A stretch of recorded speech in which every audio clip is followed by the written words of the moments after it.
ಹೈಕೋರ್ಟ್ನಲ್ಲಿ ನಾಪತ್ತೆಯಾದ ವಿದ್ಯಾರ್ಥಿ ದಿಗಂತ್ ಕುರಿತಂತೆ ಹೇಬಿಯಸ್ ಕಾರ್ಪಸ್ ಅರ್ಜಿ ಸಲ್ಲಿಕೆಯಾದ ಬೆನ್ನಲ್ಲೇ ಇದೀಗ ದಕ್ಷಿಣ ಕನ್ನಡ ಜಿಲ್ಲಾ ಪೊಲೀಸರು ಅಲರ್ಟ್ ಆಗಿದ್ದು, ನಿಗೂಢ ರೀತಿಯಲ್ಲಿ ನಾಪತ್ತೆಯಾದ ಪರಂಗಿಪೇಟೆ ಅಮ್ಮೆಮಾರ್ ನಿವಾಸಿ ಪಿಯುಸಿ ವಿದ್ಯಾರ್ಥಿ ದಿಗಂತ್ಗಾಗಿ ಶೋಧ ಕಾರ್ಯ ಮುಂದುವರಿಸಿದ್ದಾರೆ. ಜಿಲ್ಲಾ ಪೊಲೀಸ್ ವರಿಷ್ಠಾಧಿಕಾರಿ ಯತೀಶ್ ಎನ್ ನೇತೃತ್ವದ ಜಿಲ್ಲಾ ಪೊಲೀಸ್ ತಂಡ ನಾಪತ್ತೆ ಘಟನೆ ನಡೆದ ಸ್ಥಳದ ಸುತ್ತಮುತ್ತಲಿನ ಪ್ರದೇಶಗಳಲ್ಲಿ ಬೆಳಗ್ಗೆ 7 ಗಂಟೆಯಿಂದ ಕೋಬಿಂಗ್ ಕಾರ್ಯಾಚರಣೆ ಆರಂಭಿಸಿದ್ದಾರೆ.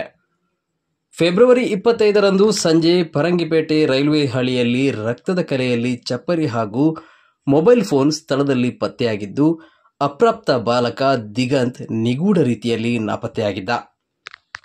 ಆ ಬಳಿಕ ಬಂಟ್ವಾಳ ಗ್ರಾಮಾಂತರ ಪೊಲೀಸ್ ಠಾಣೆಯಲ್ಲಿ ಮಿಸ್ಸಿಂಗ್ ಪ್ರಕರಣ ದಾಖಲಾಗಿತ್ತು. ಕಳೆದ 12 ದಿನಗಳಿಂದ ದಿಗಂತ್ನ ಪತ್ತೆಗಾಗಿ ವಿವಿಧ ರೀತಿಯ ಕಾರ್ಯಾಚರಣೆಗಳು ಪೊಲೀಸರ ತಂಡ ನಡೆಸಿತ್ತು. ಆದರೆ ಹರಸಾಹಸ ಪಟ್ಟರೂ ಪೊಲೀಸರಿಗೆ ಸವಾಲಾಗಿ ಪರಿಣಮಿಸಿದ ಈ ಪ್ರಕರಣ ಇನ್ನೂ ಕೂಡ ಪತ್ತೆ ಮಾಡುವಲ್ಲಿ ಯಶಸ್ವಿಯಾಗಲಿಲ್ಲ. ಹಾಗಾಗಿ ವಿವಿಧ ಆಯಾಮಗಳಲ್ಲಿ 40ಕ್ಕೂ ಅಧಿಕ ಪೊಲೀಸರ ತಂಡ ಕೆಲಸ ಮಾಡಿದೆಯಾದರೂ ದಿಗಂತ್ ಪತ್ತೆಯಾಗದ ಹಿನ್ನೆಲೆಯಲ್ಲಿ ಎಸ್ಪಿ ಇಂದು ಸರ್ಚ್ ಕಾರ್ಯ ಆರಂಭಿಸಿದ್ದಾರೆ. ಬಂಟ್ವಾಳ ಸಬ್ ಡಿವಿಷನ್ನ ಸುಮಾರು 9 ಪೊಲೀಸ್ ಠಾಣೆಯ ಇನ್ಸ್ಪೆಕ್ಟರ್ಗಳು, ಎಸ್ಐಗಳು ಹಾಗೂ ಸುಮಾರು 100ಕ್ಕೂ ಅಧಿಕ ಪೊಲೀಸ್ ತಂಡ ಬೆಳಗ್ಗೆಯಿಂದಲೇ ಕೋಬಿಂಗ್ ಕಾರ್ಯದಲ್ಲಿ ತೊಡಗಿಸಿಕೊಂಡಿದೆ.